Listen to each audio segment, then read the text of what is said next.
Hello students, my name is Prince Kumar Singh. I am your science teacher.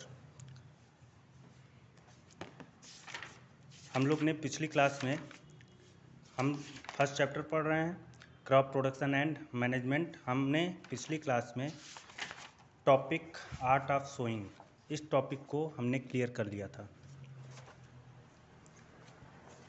Art of sowing.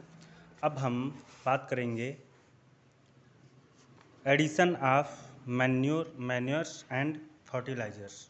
हम बात कर रहे हैं addition of manures and fertiliser. हम कैसे अपने खेतों में हमारे जो फार्मर्स हैं वो मिट्टी में मैन्योर्स एंड फर्टिलाइजर्स का यूज कैसे करते हैं, इस बारे में हम लोग अब बात करेंगे। Plants get their essential nutrients from the soil. हम जानते हैं, हमने पहले पिछली क्लासेस में हमने पढ़ा था कि जो प्लांट्स हैं वो अपने मैक्सिमम जो ज़रूरी न्यूट्रिएंट्स होते हैं वो सॉइल मतलब कि मिट्टी से फाइंड करते हैं, पाते हैं। Plants require nutrients in the form of manures and fertilisers. Plants को जो न्यूट्रिएंट्स होते हैं वो उन्हें दिया जाता है, उन्हें रिक्वायर होती है मैन्योर्स के फॉर्म में या फिर फर्टिलाइजर्स के फॉर्म में उन्हें उसकी रिक्वायरमेंट ज़रूरत होती है। This nutrients supplied to a soil और consistently absorb by the plants. और ये जो न्यूट्रिएंट्स हैं ये मिट्टी में सप्लाई होते हैं, मैन्योर्स और फर्टिलाइजर्स के थ्रू मिट्टी में सप्लाई होते हैं और उस मिट्टी से इन न्यूट्रिएंट्स को प्लांट जो है वो एब्जॉर्ब करते हैं। Certain nutrients present in the soil get exhausted with the continuous growing of crops. और ये जो न्यूट्रिएंट्स होते हैं जो कि सॉइल में प्रेजेंट होते हैं पहले से होते हैं, वो क्रॉप को ग्रो करने में लगातार मदद करते रहते हैं, फसल को बढ़ाते हैं और उनका विकास करते हैं। To replenish the soil with nutrients manure is added to the field. This process is called manuring. और ये जो न्यूट्रिएंट्स को मैन्योर के थ्रू फील्ड में मतलब कि मिट्टी में ऐड करने की जो प्रोसेस होती है, इस प्रोसेस को मैन्योरिंग कहा जाता है। इसका मतलब कि what is manuring? To replenish the soil with nutrients manure is added to the field. This process is called manuring. Manuring किसको कहते हैं? जब हम मिट्टी में न्यूट्रिएंट्स को रिप्लेस करते हैं, डालते हैं, तो किस तरीके से हम न्यूट्रिएंट्स डालते हैं? मैन्योर को ऐड करके, जो मैन्योर होता है उसको ऐड करके हम रिप्लेस करते हैं न्यूट्रिएंट्स को मिट्टी में। और ये जो रिप्लेस करने की प्रोसेस होती है ये मैन्योरिंग कहलाती है। आगे हम देखते हैं, by the decomposition of plants or animal wastage and inorganic substance is obtain which is known as manure. Manure क्या होता है? अब हम इस बात को समझ लेते हैं कि मैन्योर क्या होता है, किसको हम कहेंगे मैन्योर। जो डिकम्पोजिशन होता है, जैसे कि आप लोग ने देखा हुआ होगा कि जो गाय या भैंसे के वेस्टेज होते हैं, जैसे कि गोबर वगैरह हम लोग इकट्ठा करते हैं और उसको खेतों में डाल देते हैं। और दूसरी चीज़ जैसे कि डिकम्पोज बनाया जाता है, जैसे कि जो प्लांट्स होते हैं या एनिमल्स होते हैं जो कि वेस्ट हो चुके होते हैं, मतलब कि ख़राब हो चुके होते हैं, एनिमल्स मर चुके होते हैं, उनको डिकम्पोज कर दिया जाता है, मिट्टी में दबा दिया जाता है, जिससे कि वहाँ पे मैन्योर ये सारे पदार्थ जो होते हैं ये मैन्योर के नाम से जाने जाते हैं। और इनका यूज हम अपनी फील्ड में न्यूट्रिएंट्स को ऐड करने के लिए यूज करते हैं। The decomposition takes place by means of micro organism. जो डिकम्पोजिशन होता है वो माइक्रो ऑर्गेनिज्म की तरह ट्रीट करता है और डिकम्पोजिशन में अपना जगह बनाता है माइक्रो ऑर्गेनिज्म की तरह। On the other hand, fertilizers and chemical substances such as urea, ammonium sulfate, superphosphate, potash, NPK, NPK का मतलब nitrogen, phosphorus and potassium, N for nitrogen, P for phosphorus and K potassium, are produce in factories. और जैसे कि हम लोग जानते हैं, हम अलग तरह की फर्टिलाइजर्स देखते हैं, जैसे कि यूरिया हम देखते हैं, अमोनियम सल्फेट हम यहाँ, और सुपर फास्फेट, पोटास, NPK, ये सब सारी चीज़ें जो हैं ये प्रोड्यूस करी जाती हैं फैक्ट्री में, मतलब कि ये मैं फैक्ट्री में तैयार की जाती है। जबकि हमने मैन्योर्स के बारे में पढ़ा था कि वो डिकम्पोजिशन से होता है, यानी कि वो कहीं पे तैयार नहीं होती है, वो उसको डिकम्पोज किया जाता है, जैसे कि गाय के गोबर वगैरह जो है डिकम्पोजिशन में आते हैं। इस तरह से ये सारी चीज़ें जो फर्टिलाइज़र हमने देखा, यूरिया, अमोनियम सल्फेट एटसेट्रा, ये सारी चीज़ें प्रोड्यूस की जाती हैं कहाँ पे? फैक्ट्री में। Manufactured chemical fertiliser through more concentrated and efficient are expensive and more likely to cause run off the and pollution. ये जो फर्टिलाइज़र्स हैं इनके प्रयोग से, केमिकल फर्टिलाइज़र्स हैं, इनके प्रयोग से जो है ये एफिशिएंट होते हैं, कंसंट्रेटेड होते हैं और एफिशिएंट होते हैं, मतलब कि बहुत ही अच्छी तरीके से काम करते हैं। एक्सपेंसिव मतलब महंगे भी होते हैं, और more likely to cause run off and pollution, और ये जो हैं बहुत हल्के होते हैं जिससे कि पोल्यूशन में कमी होती है, मतलब पोल्यूशन कम करते हैं और बहुत जल्दी रिएक्ट करते हैं, मतलब कि मिट्टी को जो है न्यूट्रिएंट्स बहुत ही जल्दी सप्लाई करते हैं। Better yield of crops of paddy, maize and wheat is obtain with the use of fertilisers. हम पैडी, धान, मक्का और गेहूँ, हाँ, मक्का और गेहूँ, इन सब का मतलब इन सब का प्रोडक्शन हम फर्टिलाइज़र्स का यूज करके अधिक मात्रा में कर सकते हैं। फर्टिलाइज़र्स के यूज करने से इनकी फसल में बहुत ही ज़्यादा वृद्धि हो जाती है, पैदावार बढ़ जाती है। The drawback of fertilizer is that they make the soil less fertile with their extensive use and cause water pollution। और फर्टिलाइज़र्स का जो ड्रॉबैक यानी कि जो नुकसान होते हैं फर्टिलाइज़र के यूज करने से, वो इस तरह से हैं, जैसे कि वो मिट्टी की फर्टाइल जो होती है, जो मिट्टी की गुणवत्ता होती है, जो मिट्टी में न्यूट्रिएंट्स होते हैं, उनकी गुणवत्ता को वो कम कर देता है। और वाटर पोल्यूशन का ये बहुत ही बड़ा कारण बनता है। वाटर पोल्यूशन फर्टिलाइज़र्स के यूज से होते हैं। So to overcome this problems organic manure is used. और इस प्रॉब्लम को दूर करने के लिए ऑर्गेनिक मैन्योर का प्रयोग किया जाता है। ऑर्गेनिक मैन्योर, जैसे अभी हमने मैन्योरिंग के बारे में पढ़ा, डिकम्पोजिशन, डिकम्पोज जो होता है वो ऑर्गेनिक मैन्योर है। उनका प्रयोग करने से ये सारे जो ड्रॉबैक हैं फर्टिलाइज़र के यूज़ करने से, वो ड्रॉबैक नहीं होते हैं। which improve the soil texture and has a good water retention capacity, thereby replenishing the soil with all the nutrients। तो हम यहाँ पे इस लाइन से हमें ये बात समझ में आती है कि अगर हम ऑर्गेनिक मैन्योर का प्रयोग करते हैं तो ये सॉइल की टेक्सचर यानी कि उसके न्यूट्रिएंट्स, उसकी जो गुणवत्ता है उसको वो कम नहीं करता है, उसको बनाए रहता है। और गुड वाटर रिटेंशन कैपेसिटी, और पानी जो है अच्छी क्वालिटी की पानी को वो रिटर्न करता है, यानी कि वाटर पोल्यूशन नहीं होता है। और thereby replenishing the soil with all the nutrients, और सॉइल के को सभी प्रकार की न्यूट्रिएंट्स को वो रिप्लेस करता है, सॉइल में बनाए रखता है और एक्स्ट्रा देता है।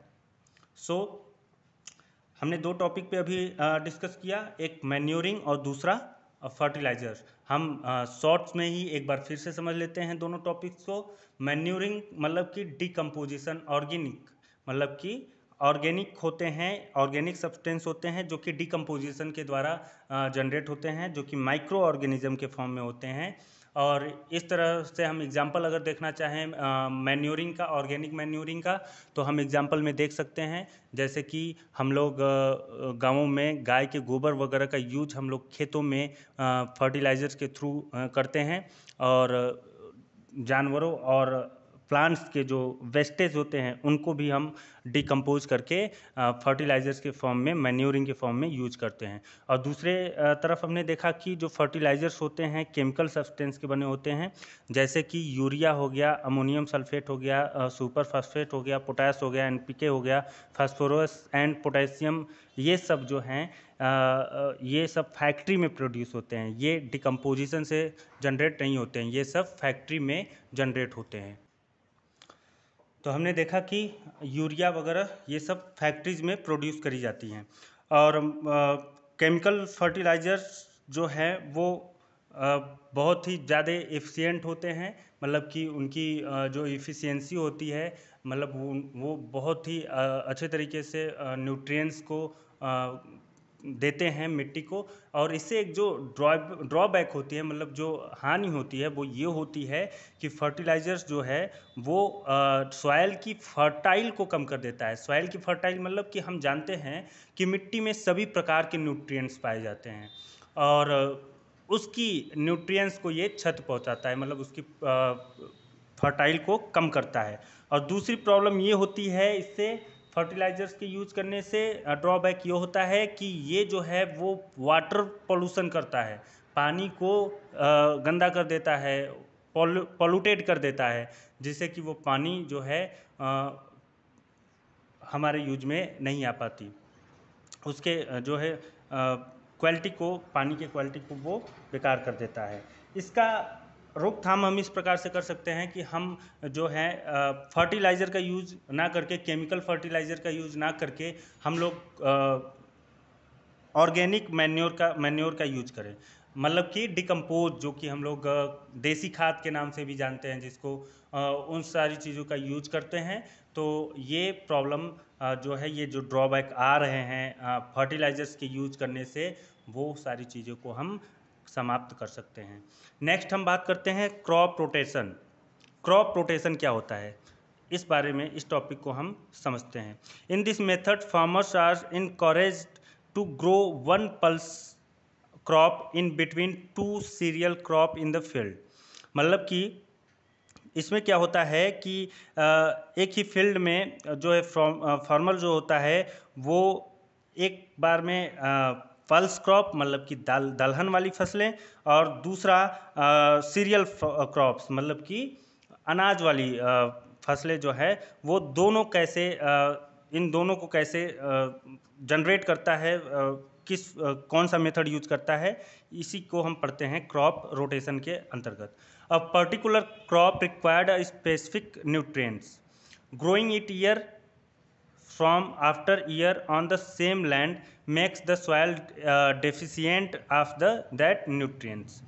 हमने यहाँ पे ये देखा कि जो एक पर्टिकुलर क्रॉप होता है, जैसे कि अगर हम धान की खेती कर रहे हैं तो लगातार धान की खेती कर रहे हैं, जो भी है उस खेत में हमेशा उसी चीज़ की खेती कर रहे हैं, तो हम जानते हैं कि किसी भी क्रॉप के लिए एक पर्टिकुलर, एक जो है निश्चित होता है कि इस फसल को अगर ग्रो करना है, उगाना है, तो आपको इस तरह के न्यूट्रिएंट्स इस फसल को आपको देने होंगे। तो अगर हम साल बाई साल, हर साल हम उसी फसल को उस पार्ट में, उस फील्ड के पार्ट में जनरेट करते हैं, ग्रो कराते हैं, तो उस फील्ड में उस जो है न्यूट्रिएंट्स की डिफिशिएंट मात्रा हो जाती है, मतलब कि मिट्टी में, वहाँ की उस फसल की मिट्टी में जो उस फसल को जिस न्यूट्रिएंट्स की ज़रूरत होती है, उस तरह के न्यूट्रिएंट्स उस मिट्टी में डिफिशिएंट हो जाते हैं। To replenish the soil with nutrients different crop should be grow alternatively. For example leguminous plant are grow between two crops. तो हम यहाँ पे देखते हैं कि to replenish the soil with nutrients different crops should be grow alternatively. इसलिए हम जो सॉइल में न्यूट्रिएंट्स को डिफरेंट करना चाहते हैं, अलग अलग करना चाहते हैं, तो हमें अल्टरनेट करके वहाँ पे अलग अलग क्रॉप जो है वो ग्रो कराना चाहिए। फिर नेक्स्ट पढ़ते हैं, the roots of legumes have many small swollen parts called root nodules which contain nitrogen fixing bacteria called rhizobium. अच्छा, हम एग्जाम्पल की बात कर रहे थे यहाँ। For example leguminous plants are grow between two crops. हमने यहाँ पे देखा कि जो लेगुमिनियस प्लांट्स होता है वो दो फसलों के बीच में जनरेट होता है, ग्रो करता है। बात करते हैं कैसे क्या होता है। The roots of legumes have many small swollen parts called root nodules which contain nitrogen fixing bacteria called rhizobium.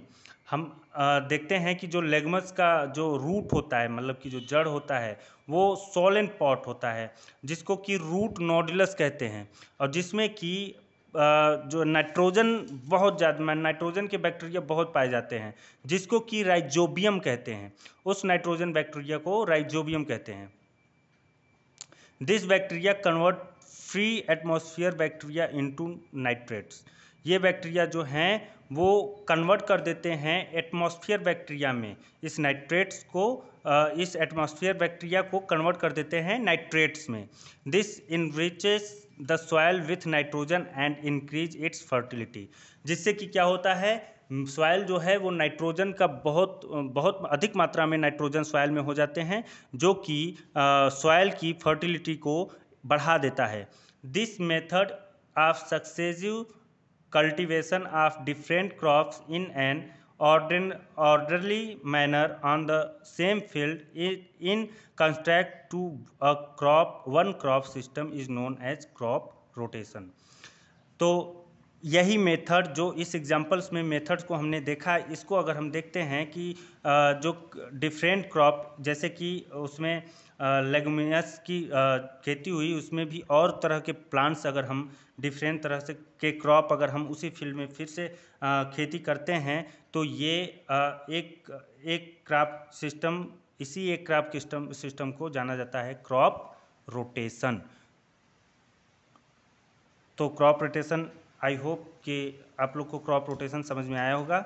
कि हम फिर से कोशिश करते हैं आप लोग को क्रॉप रोटेशन को समझाने के लिए। जब एक फील्ड में कई प्रकार की खेती की जाती है, कई प्रकार की मतलब कि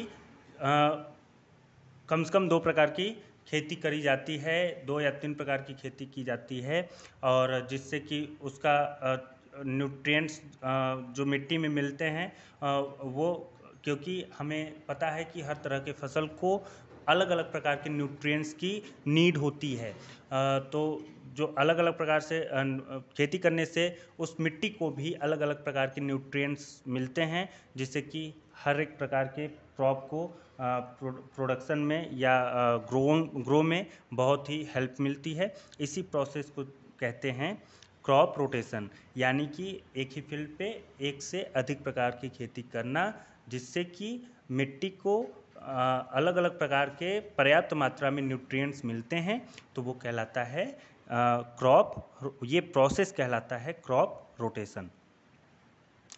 अब हम बात करेंगे फॉलोइंग के बारे में। Fallowing, sometimes continuously growing crop makes the soil barren और इनफर्टाइल। कुछ लगातार अगर एक ही प्रकार की खेती हम मतलब लगातार हम खेती जो है क्रॉप को ग्रो कराएं सॉइल में, तो वो क्या करता है, इनफर्टाइल, मिट्टी को कर देता है इनफर्टाइल, या फिर जैसे हम लोग के एरिया में बोल जाता है उखड़ा लग जाना। तो बैरन, उखड़ा लग जाता है, और इनफर्टाइल हो जाता है, या उसकी फर्टिलिटी क्या हो जाती है, कम हो जाती है, इनफर्टाइल, फर्टिलिटी एकदम ख़त्म हो जाती है। तो ऐसा हमने देखा हुआ है कि लगातार खेती करने से ये समस्या आ जाती है। It needs to left uncultivated और some time so that it can regain its nutrients and fertility. हम क्या करते हैं, जो मतलब इस तरह की ज़मीन जो हो जाती है, जो इनफर्टाइल हो जाती है या फिर बैरन हो जाती है, मतलब कि उखड़ा लग जाता है, उसमें कुछ भी पैदा नहीं होता है, तो इस तरह की खेती जो भूमि होती है, जो फील्ड होता है, उसको हम अनकल्टिवेटेड छोड़ देते हैं, मतलब कि उसकी हम मिट्टी को मतलब कल्टीवेट नहीं करते हैं, मतलब कि जुताई उसकी नहीं की जाती है, जिससे कि वो क्या करता है, वो रिटेन कर लेता है, मतलब कि रीगेन कर लेता है। किसको रीगेन कर लेता है, न्यूट्रिएंट्स और अपनी फर्टिलिटी को वो क्या कर लेता है, रीगेन कर लेता है, मतलब कि उसमें फिर से फर्टिलिटी और न्यूट्रिएंट्स आ जाते हैं। This process of living soil uncultivated for one crop season is called following. This process of living soil uncultivated from one crop season is called following.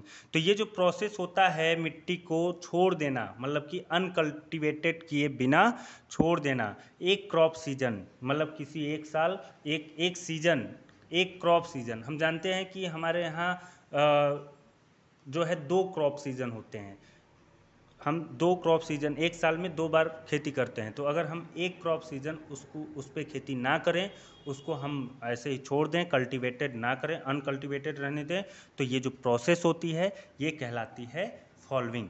I hope कि आप लोग को फॉलोइंग अच्छे से समझ में आया होगा। मैं एक बार फिर से कोशिश करता हूँ इस फॉलोइंग को समझाने के। हमने देखा हुआ है कि हमारे जो आसपास की ज़मीनें हैं उस पर लगातार कंटिन्यूसली खेती करते करते उस ज़मीन में जो है वो बैरन हो जाता है या फिर इनफर्टाइल, मतलब कि जैसे कि हमने बोला कि उखड़ा लग जाता है। हमारे हमारे जो क्षेत्र की भाषा है उखड़ा लग जाना, जब किसी खेत में कुछ भी उपजता जिसकी कम हो जाती है या नहीं रहती है तो हम उसको बोलते हैं कि उखड़ा लग गया है इस खेत में, मतलब वो बंजर ज़मीन, हम ऐसे बोल सकते हैं बंजर ज़मीन। बंजर ज़मीन मतलब उस पर कुछ भी पैदा नहीं होता, उस टाइम अच्छे से पैदा नहीं होता। तो इस तरह की कंडीशन जब आती है तो हम उस ज़मीन को एक सीज़न के लिए हम अनकल्टिवेटेड रखते हैं, मतलब कि उसकी जुताई बुआई नहीं करते हैं। तो ये जो प्रोसेस होती है एक सीज़न जो है उस फील्ड को अनकल्टिवेटेड रखने की जो प्रोसेस होती है, यही प्रोसेस कहलाती है फॉलोइंग। आई होप स्टूडेंट आप लोग को जो भी हमने बताया वो अच्छे से समझ में आया होगा। आप लोग नोट्स बनाने की कोशिश करें। मैं धीरे धीरे आपको daily to daily notes provide करता रहूँगा, लेकिन आप लोग भी कोशिश करें बुक्स को अच्छे से पढ़ें और जो चीज़ें बताई जा रही हैं उसको समझने की कोशिश करें। Okay, thank you.